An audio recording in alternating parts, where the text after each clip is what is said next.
காலத்தில் இச்சொல் கவுந்தி என்று குறிப்பிடப்படுகிறது. கோவலனும் கண்ணகியும் கவுந்தி பள்ளியிலேயே கவுந்தி அடிகளை சந்தித்ததாக சிலப்பதிகாரம் தெரிவிக்கின்றது.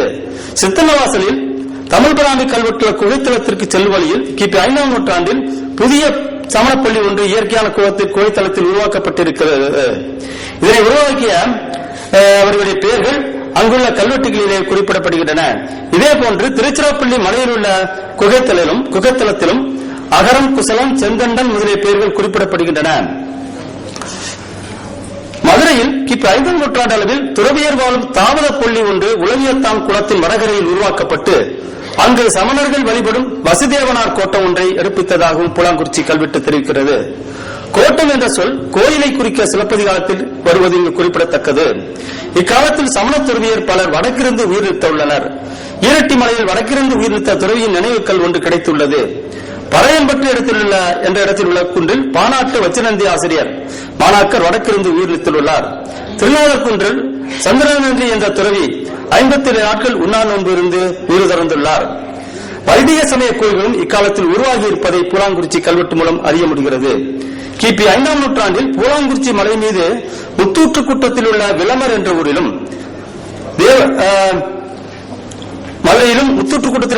ஊரிலும் தேவகுலங்கள் எடுப்பிக்கப்பட்டுள்ளன. கோவில் என்பதே தேவகுலம் என்று வடநாட்டு மரபை பின்பற்றி கல்வெட்டில் குறிப்பிடப்படுகிறது. இக்கோவில்கள் சிவபெருமானுக்காக எடுக்கப்பட்ட கோவில்களாக இருக்க வேண்டும். இக்கோவில்களுக்காக அறப்புறம் என்ற பெயரில் நிலக்கொடை வழங்கப்பட்டிருக்கிறது. தமிழக வரலாற்றில் வைதிக சமய கோயிலுக்கு வழங்கப்பட்ட நிலக்கொடை பற்றி தெரிவிக்கும் பழமையான கல்வெட்டு பூலாங்குறிச்சி கல்வெட்டு ஆகும். திருக்கோலக்குடியிலும் பிள்ளையார்பட்டியிலும் உள்ள கல்வெட்டுகள் கிபி 6ஆம் நூற்றாண்டில் சிவன் கோயில்கள் எடுப்பித்ததை தெரிவிக்கின்றன. திருக்கோலக்குடி மலை மீது உள்ள கல்வெட்டு ஒன்று பதப்பிலி ஈஸ்வரம் என்ற சிவன் கோயிலுக்குரிய கட்டட கோயில் பற்றி கூறுகிறது. பிள்ளையார்பட்டி கல்வெட்டு அங்குள்ள சிவபெருமானுக்குரிய குடைவரை கோயிலை எருக்காட்டூர் கோன் பெருந்தச்சன் செய்வித்ததை தெரிவிக்கிறது. குடுவான்மலை கல்வெட்டு கிபி 6ஆம் நூற்றாண்டில் வாழ்ந்த பரமசேவகன் நக்கன் பற்றி குறிப்பிடுகிறது. வீரமுடன் சண்டையிட்டு இறந்தவர்களுக்காக எடுக்கப்பட்ட நடிகர்கள் இக்காலத்தில் பல இடங்களில் எடுக்கப்பட்டிருக்கின்றன. அதை பற்றி பூங்குன்றன் போன்றவர்கள் மற்ற அனைவரும் இதற்கு முன்பு கருத்தரங்கிலேயே பேசிவிட்டதோ அதை பற்றி நான் அதிகம் சொல்ல விரும்பவில்லை. அதற்கடுத்து இந்த கல்வெட்டுகளின் வாயிலாக நமக்கு அந்த ஒரு காலத்திலே இருண்ட காலம் என்று கருதப்பட்ட அந்த கிபி 300க்கும் 600க்கும் இடைப்பட்ட காலத்தை சார்ந்த அந்த சமூக நிலையை பற்றியும் சமய நிலையை பற்றியும் பொருளாதார நிலையை பற்றியும் நமக்கு குறைவான சான்றுகள் கிடைத்த நிலையில் அண்மை காலத்திலே கிடைத்த கல்வெட்டுக்கள் ஓரளவு இக்காலத்து சமுதாய பண்பாட்டை பற்றி அறிந்து கொள்ள துணை நிற்கின்றன என்று கூறி இந்த நல்ல வாய்ப்பை அளித்த எனக்கு அனைவருக்கும் நன்றி கூறி விடைபெறுகிறேன். நன்றி, வணக்கம். அடுத்ததாக ஸ்ரீ நடன காசிநாதன் அவர்கள் தொன்மை தமிழ் கல்வெட்டுகளின் புதிய படிப்பும் விளக்கமும் என்ற கட்டுரை. இந்த அமர்வுக்கு தலைமையேற்றிருக்கின்ற எமது பேராசிரியரும் இன்றைக்கு உலக அளவிலே மிகச்சிறந்த வரலாற்று பேராசிரியர் என்ற பெயரை எடுத்திருக்கின்றவருமான டாக்டர் சம்பதலட்சுமி அம்மாள் அவர்களை இந்த என்னுடைய உரையை நான் மிகச் சுருக்கமாகவே நான் படிப்பதற்குத்தான் விரும்பினேன். ஆனாலும் நான் என்ன காரணமோ எனக்கு தெரியாது. நான் எந்த கருத்தரங்குக்கு சென்றாலும் எனக்கு முதலிலேயே ஒரு ஓலையை கொடுத்து விடுவார்கள், நீங்கள் சுருக்கமாக பேசுங்கள். அதாவது ஏன் என்று எனக்கு புரியவில்லை. அதாவது நான் பிறருடைய கருத்துக்களை நான் மறுத்து கூறுவதால் அவ்வாறு சொல்கிறார்களா, அல்லது என்னுடைய கருத்துக்களை அவர்கள் ஏற்றுக்கொள்வது சிரமமாக இருக்கிறது, அதனால் நீங்க முன்னாடியே கொஞ்சம் உங்களுடைய உரையை குறைத்துக் கொள்ளுங்கள் என்று அப்படி கூறுகிறார்களா என்பது எனக்கு புரியவில்லை. ஆனால் நான் கூறுவது எனக்கு மனதில் பட்டதை கூறுகிறேன். நான் இன்றைக்கு என்னுடைய தலைப்பாக எடுத்துக்கொண்டது தொன்மை தமிழ் கல்வெட்டுகளின் புதிய படிப்பும் விளக்கம். அந்த தொன்மை தமிழ் கல்வெட்டுகள் இன்றைக்கு கிட்டத்தட்ட ஒரு 70-80 கல்வெட்டுகள் கிடைத்திருக்கு.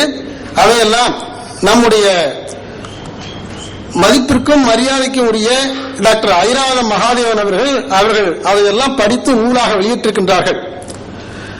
அவர்கள்தான் இந்த கல்வெட்டுக்களை நாம் எல்லாம் புரிந்து கொள்ளும் அளவுக்கு படித்தவர். அதை நாம் மறுப்பதற்கு இல்லை. அதே நேரத்திலே அவர்கள் படித்தது அத்தனையும் சரி என்று என்னை போன்ற ஒரு சிலரால் ஒத்துக்கொள்ள முடியவில்லை. அதுதான் அவர்கள் தான் எங்களுக்கெல்லாம் வழிகாட்டி. நான் அதெல்லாம் மறுக்கவில்லை. அவர்கள் தான் எங்கள் கண்ணை திறந்திருக்கிறார்கள் இந்த கல்வெட்டு படிப்பதற்கு. ஆனால் அவர்கள் கூறுவது அனைத்தும் உண்மை, அதுதான் சரி என்று எங்களால் ஏற்றுக்கொள்ள முடியவில்லை. அவர்கள் கூறியிருக்கின்றார்கள் இந்த கல்வெட்டுகளிலே 50% மேலாக இது பிராகிருத சொற்கள் வருகிறது என்று கூறியிருக்கின்றார்கள். அதிலும் எனக்கு உடன்பாடு இல்லை. அதற்கு பிறகு இந்த கல்வெட்டுக்கள் கிமு 2ஆம் நூற்றாண்டைத்தான் சார்ந்தது. அதற்கு பின்புதான் இந்த கல்வெட்டுக்கள் எல்லாம் எழுதப்பட்டன. இந்த கல்வெட்டுக்கள் தமிழ்நாட்டில் அசோகன் காலத்திய கல்வெட்டுக்களை பார்த்துதான் இங்கு எழுத்துக்களே வந்தது. அதை பார்த்துதான் தமிழர்கள் எழுத்தையே தெரிந்து கொண்டார்கள் என்று கூறுவது இந்த இரண்டு கருத்துக்களும் எனக்கு ஏற்புடையது அல்ல. அவர்கள் இந்த கல்வெட்டுக்களிலே 50% பிராகிருதம் வந்திருக்கிறது என்று கூறுவது, அவர்கள் அந்த பிராகிருத சொற்களை அதை தன்னுடைய மனதிலே வைத்துக் கொண்டு அவர்கள் அவ்வாறு படித்திருக்கிறார்கள்.